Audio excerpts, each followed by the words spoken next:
Del buen salvaje al buen revolucionario. Libro escrito por Carlos Alberto Rangel. Prólogo a la segunda edición 2006 por Carlos Alberto Montaner. Hace casi 30 años, en 1976, apareció la primera edición del Buen Salvaje al Buen Revolucionario, escrito por Carlos Rangel, entonces un autor poco conocido fuera de las fronteras venezolanas. Recuerdo que recibí uno de los primeros ejemplares en mi despacho de Madrid, enviado por su esposa, Sofía Inver, una extraordinaria mujer de quien tenía muy buenas referencias transmitidas por ciertos amigos comunes radicados en Caracas, quienes la admiraban y calificaban justamente como una auténtica fuerza de la naturaleza. Confieso que abrí el libro temiendo recibir una de las típicas monsergas ideológicas de la izquierda antidemocrática. De alguna manera, el equívoco título prometía otro ataque al brutal imperialismo yanqui, al colonialismo implacable, a las voraces multinacionales y a la engañosa democracia formal. Esos eran el lenguaje de los adjetivos y el enfoque al uso de esos tiempos post-Vietnam, en los que la URSS parecía ser el destino glorioso e inevitable del planeta, y en los que Fidel Castro y la Revolución Cubana se habían convertido en la referencia venerada de la izquierda continental latinoamericana. Sencillamente, aquella época, los comunistas y sus aliados estaban venciendo en la Guerra Fría declarada en el mundo tras la derrota de los nazis y fascistas en 1945. Maravillosa confusión. En la medida que iba leyendo, se me iluminaba la mirada por la alegre sorpresa. Desde el brillante prólogo de Jean-François Revel, resultaba evidente que estaba frente a un texto muy bien escrito, dirigido contra la perniciosa tradición victimista latinoamericana. Rangel denunciaba la falsedad esencial de la teoría de la dependencia, algo que años más tarde humildemente aceptaría Fernando Enrique Cardoso, uno de sus más fervientes apóstoles, cuando dejó de ser un sociólogo marxista para convertirse en el presidente serio y moderado de Brasil. Colocaba la responsabilidad de nuestros fracasos relativos sobre nosotros mismos, revelaba las contradicciones doctrinales de los seguidores de Marx, renunciaba a la versión infantil de una historia de buenos y malos y se atrevía a defender apasionadamente los modos de vida occidentales, incluida la democracia y la economía de mercado, que habían transformado a ciertas naciones en los rincones más ricos del planeta, criticando sin ambages la barbarie totalitaria de la izquierda, sin ignorar, por supuesto, el autoritarismo de derecha que también le repugnaba al ensayista venezolano. Tras la apresurada lectura del libro, apresurada por el entusiasmo, le escribí a Rangel una carta llena de elogios y le pedí permiso para incluir como pórtico a un libro mío a propósito de los 2 siglos de la fundación de Estados Unidos, que estaba a punto de salir en Madrid, 200 años de gringos, una frase que me pareció especialmente provocadora y audaz. ¿Y quién puede dudar, decía Rangel, de no haber existido esta potencia democrática, guardián del hemisferio, en su propio interés, pero ese otro problema? Latinoamérica hubiera sido víctima del siglo XIX del colonialismo europeo y conocieron a Asia y África. Más tarde, en nuestro propio tiempo, de los imperialismos todavía peores que ha conocido el siglo XX.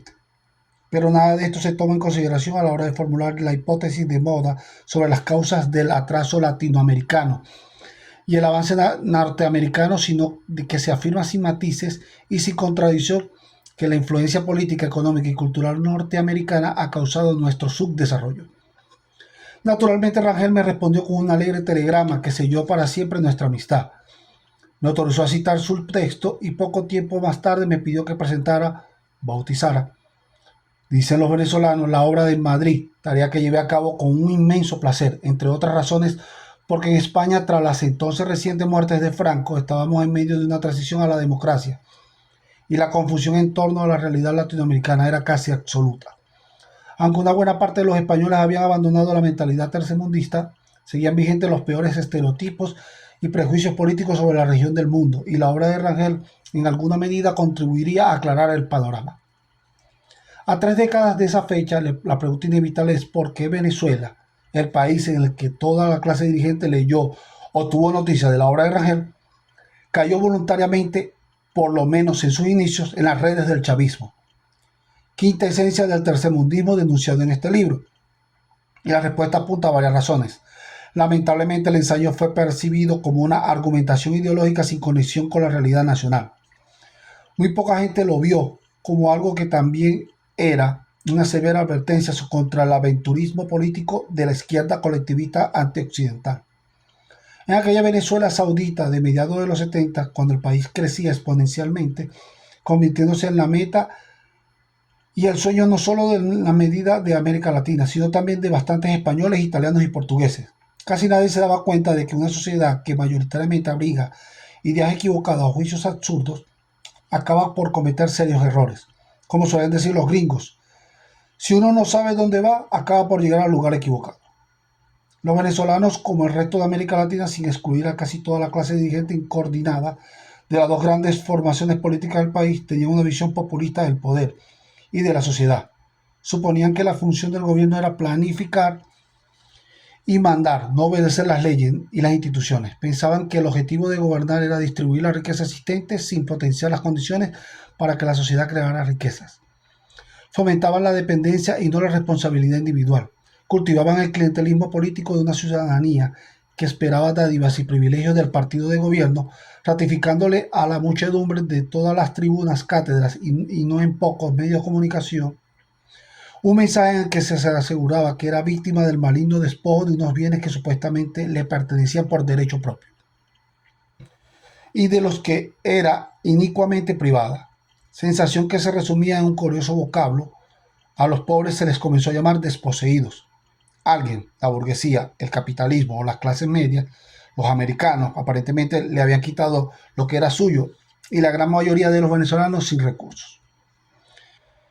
En esa enrarecida atmósfera ideológica, cuando por un periodo prolongado cayó el precio del petróleo, a lo que se sumó la pésima gestión del sector público legendariamente ineficiente, una parte sustancial de la población se sintió frustrada y estafada por la etapa democrática surgida tras la caída de Marcos Pérez Jiménez en 1958. Muy poca gente se detuvo a pensar que con todos sus defectos y lacras, aquella criticada Venezuela víctima de la corrupción, la improvisación y la mala gestión pública, sin embargo, exhibía la historia más larga de paz, prosperidad y desarrollo que había conocido del país desde el establecimiento de la República. No hay duda de que era una nación que padecía de la República, que padecía de ciertos problemas, pero no había un solo que no se hubiera podido subsanar dentro de las normas democráticas y la racionalidad política.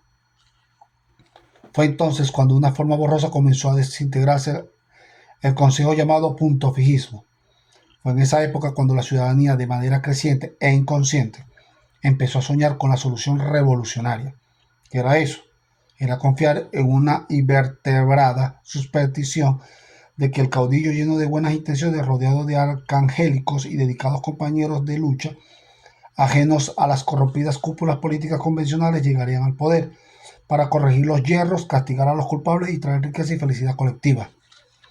De allí, en 1992, cuando el teniente coronel Hugo Chávez y otros militares golpistas intentan derrocar por la fuerza al presidente Carlos Andrés Pérez y dejan tendidos en las calles a varios centenares muertos, la reacción popular, en lugar de ser de indignación, es de complaciente aquiescencia. Según las encuestas de la época, el 65% de los venezolanos dijo simpatizar con el cuartelazo. El mensaje era transparente. En ese punto de la historia, un número importante de venezolanos ignoraba que la esencia de la democracia y el Estado de Derecho no es el periódico rito electoral, sino el humilde acatamiento de la ley, incluso cuando nos sentimos profundamente insatisfechos con la labor del gobierno. El suicidio de Carlos Rangel en el 88 fue un duro golpe no solo para Sofía, su familia y sus amigos, sino para el pensamiento latinoamericano y para todos los venezolanos. Recuerdo cuando fue derribado el muro de Berlín, solo un año más tarde, que no pude evitar pensar cuánto habría disfrutado Carlos la desaparición del comunismo en Europa y el total descrédito del marxismo. La historia había sido confirmada, sus mejores razonamientos e intuiciones Y sin embargo, estoy seguro de que habría sufrido terriblemente a partir de la década de los 90, cuando Venezuela se colocó en un peligroso plano inclinado y comenzó la deriva irresponsable hacia el abismo. En todo caso, la actual reedición del Buen Salvaje al Buen Revolucionario es hoy un buen punto de partida para iniciar un examen profundo de las razones que condujeron a Venezuela al lamentable estado en que se encuentra, y para buscar fórmulas que contribuyen a rescatar al país de la creciente opresión que sufre, precisamente por la imposición de las ideas que fueron minuciosamente demolidas por Rangel. Cuando casi nadie se atrevía a defender la responsabilidad individual, los valores occidentales, Carlos Rangel tuvo la valentía de escribir esta obra señera. Ayer este fue un libro muy importante, hoy debe servirles de bandera a los venezolanos que no se resignan a perder las libertades.